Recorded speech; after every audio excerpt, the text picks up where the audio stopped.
Well, hey guys, good morning. It's Pastor Andy. Today is March the 31st, and we're looking together in Psalm chapter 55.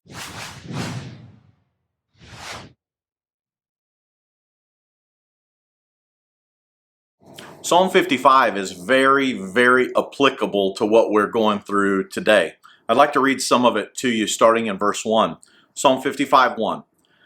Listen to my prayer, O God. Do not ignore my cry for help. David uses that listen to my prayer, O God, a lot of times in many of the Psalms. Verse 2. Please listen and answer me, for I am overwhelmed by my troubles. My enemies shout at me, making loud and wicked threats. They bring trouble on me and angrily hunt me down. Now listen to verse 4. My heart pounds in my chest. The terror of death assaults me. Fear and trembling overwhelm me, and I can't stop shaking. Oh, that I had wings like a dove. Then I would fly away and rest. I would fly far away to the quiet of the wilderness. How quickly I would escape, far from this wild storm of hatred. Man, I'm telling you, that could be written about what we're experiencing today here in our country and in our world. So many people feel just like David. They want to run away from what's going on. They want to hide from it. They want God to deal with it. In fact, many would feel this prayer, oh, that I had wings like a dove, then I would fly away and rest. Man, I don't know about you, but there are times I feel like that with all the things that are going on right now, with all the problems in our country and with this virus that's going on. I just pray, God, would you just let me fly away from here? Just get me away to where it's someplace safe and I don't have to worry about this. And I'm sure you felt the exact same way. And David was pouring his heart out to God about the way he felt. And there's nothing wrong with doing that. There's nothing wrong with coming to God with your questions. There's nothing wrong with coming to God with doubts. There's nothing wrong with coming to God asking Him for help out of a situation.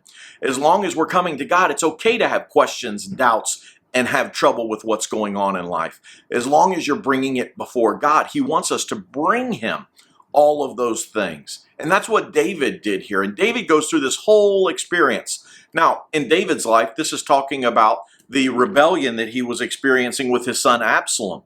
So he's going through a little bit of a different kind of an experience than what we're experiencing, but we can apply it to today and we can apply it to our lives. And finally, after David goes through and keeps praying to God and asking God to deal with these problems, you come into verse 16. And verse 16 says, but I will call on God, and the Lord will rescue me. Morning, noon, and night, I cry out in my distress, and the Lord hears my voice. We know that when we bring our requests before God, He will hear us. And David said morning, noon, and night. He's saying basically, I was praying all day long. I'm bringing this before God throughout the day. Every time I experience a fear, every time I experience a doubt, every time I experience a problem or get reminded of what's going on, I'm bringing it before God all day long because I know God will hear me. I know God will answer me. I know that God hears my prayers. And then when you skip down to the end, verse 22, David encourages us, verse 22, give your burdens to the Lord and He will take care of you. He will not permit the godly to slip and fall. But you, O God, will send the wicked down to the pit of destruction. Murderers and liars will die young, but I am trusting you to save me. And even in the midst of what we're experiencing, we can apply these verses to our lives where we can say, I'm going to give my burdens to the Lord. I'm going to trust Him that He is going to take care of me. And the end of verse 23, I am trusting you, God, to save me, because our help is in God. It reminds me of another psalm. I will lift up my eyes to the hills from whence cometh my help. My help cometh from the Lord who made heaven and earth. I am looking not to Washington to fix our problems. I'm not looking to the CDC to find a cure. I'm trusting God that He will take care of me. Now, that doesn't mean I check my brain at the door and I'm just a religious nut who doesn't believe in medicine. Absolutely not.